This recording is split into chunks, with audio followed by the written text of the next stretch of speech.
Hi everyone, welcome back to this channel Gyan Mantra. I hope कि आप सब अच्छे होंगे। आई होप कि आप सब अपने लेसन प्लान्स बना रहे होंगे। Today I am going to show you how to make English lesson plan in BEd final year. आज हम देखने वाले हैं कि इंग्लिश पाठ्य योजना आप कैसे बनाएंगे, इंग्लिश लेसन प्लान आप कैसे बनाएंगे। आज का हमारा टॉपिक है प्रोनाउन। इसके पहले मैंने आपको नाउन टॉपिक कवर कराया था, तो चलिए स्टार्ट करते हैं हमारा आज का ये लेसन प्लान। सबसे पहले यहाँ पर आप लिखेंगे क्लास, आपका जो भी सेक्शन होगा क्लास का यहाँ पर आप फिल करेंगे। इसके बाद है आपका लेसन प्लान नंबर, आपका जो भी लेसन प्लान नंबर होगा यहाँ पर आप फिल करेंगे। इसके बाद है आपका पीरियड कालांश, आपके क्लास का जो भी पीरियड होगा यहाँ पर आप फिल करिएगा।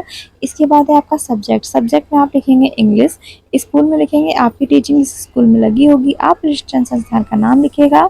और इसके बाद है डेट, आपकी टीचिंग स्टेट होगी, डेट लिखेंगे। फिर है आपका ड्यूरेशन और अवधि, आपका जो ड्यूरेशन है वो 35 मिनट का या 40 मिनट का होगा, तो यहाँ पर आप फिल करेंगे। अब आता है आपका टॉपिक मीन्स प्रकरण। आज का टॉपिक है आपका प्रोनाउन। अब देखिए आगे है आपका जनरल ऑब्जेक्टिव्स। ये क्या होता है, आपके इंग्लिश लेसन प्लान पढ़ाने से आप बच्चों में क्या क्या चीज़ें डेवलप करते हैं, उनमें किन किन चीज़ों का विकास करते हैं। इसको कहते हैं हम सामान्य उद्देश्य या जनरल ऑब्जेक्टिव्स या जनरल एम्स। तो देखिए इसमें आपको कुछ पॉइंट्स दिए हुए हैं। To enable the student to speak and write correct English, to enable them to develop a command over English language, to enable them to transfer the rule of grammar to their study courses, to make the students to acquaintment with the rule of English grammar, to develop their power of logical things, to enable the students to get enjoyment through the reading of English, to develop their skills। तो ये हो गए आपके कुछ points. इसके बाद देखिए आगे है आपका specific objectives means specific aim, विशिष्ट उद्देश्य। आपका जो इंग्लिश लेसन प्लान में टॉपिक है प्रोनाउन, तो ये टॉपिक पढ़ाने से आप बच्चों में क्या डेवलप करेंगे, इसे कहते हैं हम स्पेसिफिक ऑब्जेक्टिव्स। तो देखिए इसमें भी कुछ पॉइंट्स हैं। To enable the students to define the pronoun, to expose the students to use pronoun and its various examples, to enable them to know about pronoun। तो ये हो गए आपके स्पेसिफिक ऑब्जेक्टिव्स। इसके बाद है आपका टीचिंग एड्स। टीचिंग एड्स क्या होता है, आपके टीचिंग के टाइम जो जो चीज़ें आपको हेल्प करती हैं टीचिंग में, ये सारी चीज़ें होती हैं आपकी टीचिंग एड्स में। तो देखिए इसमें चार्ट हो गया, डस्टर हो गया, रोलिंग बोर्ड हो गया, चौक हो गया, ये सारी चीज़ें आपकी आ जाती हैं टीचिंग एड्स में। अब है आपका पूर्व ज्ञान मीन्स प्रीवियस नॉलेज। ये क्या होता है, आप जब भी बच्चों को कोई भी टॉपिक पढ़ाते हैं, कोई भी थ्योरी पढ़ाते हैं, तो हमेशा उनको पूर्व ज्ञान से रिलेट करते हैं, ताकि बच्चों को डिफ़िकल्टी ना हो समझने में, उनको आसानी हो समझने में जो आप टॉपिक पढ़ा रहे हैं वो। तो देखिए students have already some knowledge about the pronoun, बच्चे प्रोनाउन के बारे में कुछ ना कुछ जानकारी रखते होंगे, ये आप बच्चों से एक्सपेक्ट करते हैं। अब है आपका प्रस्तावना। प्रस्तावना क्या होता है, आपका इंट्रोडक्शन। आप बच्चों से कुछ ऐसे इजी क्वेश्चन पूछते हैं जो बच्चों के पूर्व ज्ञान से संबंधित हो, जो बच्चों के वास्तविक ज्ञान से संबंधित हो, ऐसे कुछ आप क्वेश्चन करते हैं। तो देखिए आपका क्वेश्चन होगा और आपको ध्यान रखना है कि सारे क्वेश्चन आंसर एक दूसरे से कनेक्टेड होने चाहिए, रिलेटेड होने चाहिए, और आपके यहाँ पर क्वेश्चन आंसर मेथड का प्रयोग होगा। तो देखिए आप पहला क्वेश्चन करेंगे, What do you call these words? Duster, Agra, Ram, etcetera in grammar. तो बच्चे कहेंगे नाउन। अब आपका नेक्स्ट क्वेश्चन होगा व्हाट इज नाउन। तो बच्चे कहेंगे noun is the name of person, place और थिंग्स। अब आपका नेक्स्ट क्वेश्चन होगा what do you call that words which is used in place of noun. तो बच्चे कहेंगे प्रोनाउन। अब आपका नेक्स्ट क्वेश्चन होगा व्हाट इज प्रोनाउन। तो यहाँ पर प्रॉब्लमेटिक हो जाएगा, बच्चे आंसर नहीं कर पाएंगे। अब आप क्या करेंगे, स्टेटमेंट ऑफ द एम्स बोलेंगे, उद्देश्य कथन। Dear students, today we will study an interesting topic pronoun. अब देखिए आगे है आपका, इस तरीके से आपका आता है प्रेजेंटेशन। आप बच्चों के सामने किस तरीके से प्रेजेंट करते हैं अपने टॉपिक को, इसे कहते हैं हम प्रेजेंटेशन। तो देखिए इसमें आपके कुछ कॉलम्स दिए हुए हैं, serial number, teaching point, pupil teacher activities, student activities, teaching method, evaluation and black board work.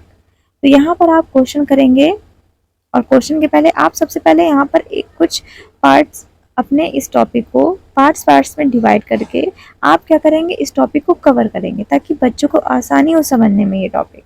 तो देखिए सबसे पहले आप बताएंगे इंट्रोडक्शन ऑफ नाउन। आप सबसे पहले नाउन के बारे में बताएंगे। जब बच्चों को आप नाउन के बारे में बताएंगे तो प्रोनाउन के बारे में बताने में इजी होगा। आप देख रहे हैं ये आपका सेंटेंस है, देखिए ये ब्लैक बोर्ड वर्क पर, या फिर आप ब्लैक बोर्ड में लिखेंगे और या फिर आप चार्ट पर बना के ये सब लिख के लाएंगे। तो देखिए आपका क्या सेंटेंस है, Sita sings well, she is famous for her singing in her school. What is the noun in the first sentence? तो बच्चे कहेंगे Sita is the noun of first sentence। आपका नेक्स्ट क्वेश्चन होगा what is the second sentence? Which word has been used in place of Sita? तो बच्चे कहेंगे she is used in the place of Sita. Next question होगा what is pronoun? तो बच्चे answer नहीं कर पाएंगे। अब आप क्या करेंगे, एक्सप्लेनेशन देंगे प्रोनाउन के बारे में। तो देखिए Sita is the noun in the first sentence, in the second sentence she has been used in the place of noun। इस तरीके से आप इसको एक्सप्लेन कर देंगे बच्चों को कि नाउन क्या है, प्रोनाउन क्या है।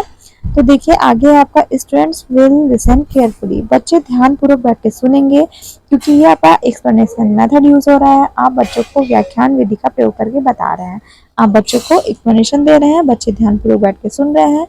इसमें छात्र एक्टिव नहीं होंगे और इसमें शिक्षक एक्टिव होगा। ये शिक्षक केंद्रित विधि होती है, टीचर सेंटर्ड मेथड होता है एक्सप्लेनेशन मेथड।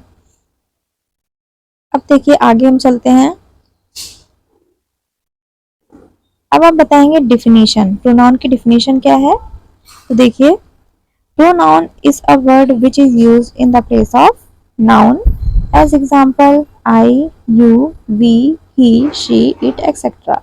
बच्चे ध्यानपूर्वक बैठ के सुनेंगे और यहाँ पर आप एक्सप्लेनेशन मेथड का प्रयोग कर रहे हैं।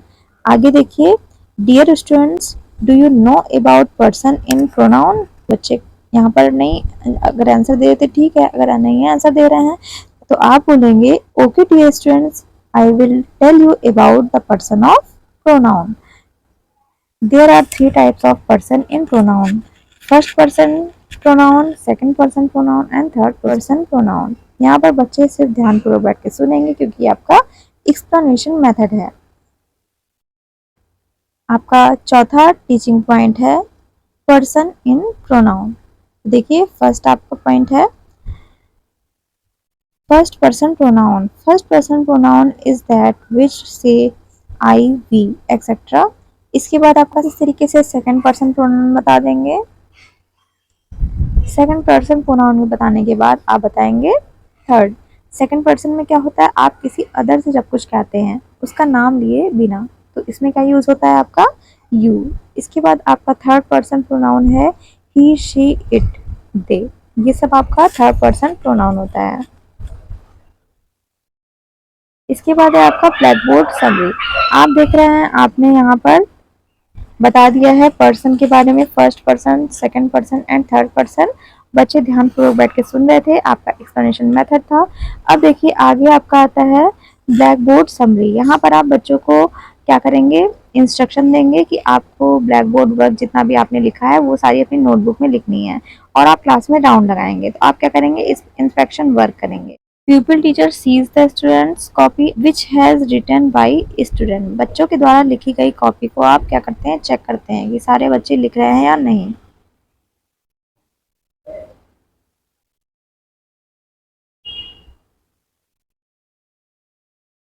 इसके बाद आप देख रहे हैं यहाँ पर श्यामपट्ट कार्य है मीन्स ब्लैक बोर्ड वर्क। आप यहाँ पर प्रोनाउन के बारे में एग्जाम्पल देंगे और यहाँ पर इसके पर्सन के बारे में बताएंगे। इस तरीके से आप ब्लैक बोर्ड पर ये वर्क करेंगे ताकि बच्चे को आसानी हो समझने में। इसके बाद देखिए आपका क्या होता है, इवैल्यूएशन क्वेश्चन होता है। आप बच्चों से कुछ और भी क्वेश्चन करते हैं। आप अपने ब्लैक बोर्ड पर, अपने रोलिंग बोर्ड पर कुछ सेंटेंस लिख के लाएंगे और इसको यहाँ पर बच्चों को क्वेश्चन देंगे कि आइडेंटिफाई द प्रोनाउन। तो देखिए my sister is a teacher, she is a girl, these fruits are sweet, they are reading, this is my car, this is my pen, she sings well। तो ये हो गया आपका sentence. आप इसमें identify करवाएंगे प्रोनाउन को। तो बच्चे ध्यानपूर्वक बैठ के पहले सुन रहे थे, अब बच्चे एक्टिव हो जाएंगे क्योंकि आप क्वेश्चन कर रहे हैं, बच्चों से एक्सपेक्ट कर रहे हैं आंसर का। इसके बाद देखिए आपका है होमवर्क मीन्स गृह कार्य। व्हाट इज प्रोनाउन एग्जाम्पल, ठीक है, एग्जाम्पल सहित आपको बताना है, बच्चों को बताना है कि प्रोनाउन क्या होता है। नेक्स्ट क्वेश्चन है आपका, give 5 sentences using pronoun. 5 sentence ऐसे बनाने हैं जिनमें प्रोनाउन का प्रयोग हुआ हो। तो यहाँ तक आई होप कि आपको समझ आया होगा, इजी रहा होगा ये लेसन प्लान। आई होप कि आपको कहीं भी डिफिकल्टी नहीं हुई होगी इस लेसन प्लान में। तो चलिए हम मिलते हैं अपने नेक्स्ट वीडियो में। Thank you so much guys for watching this video. Take care.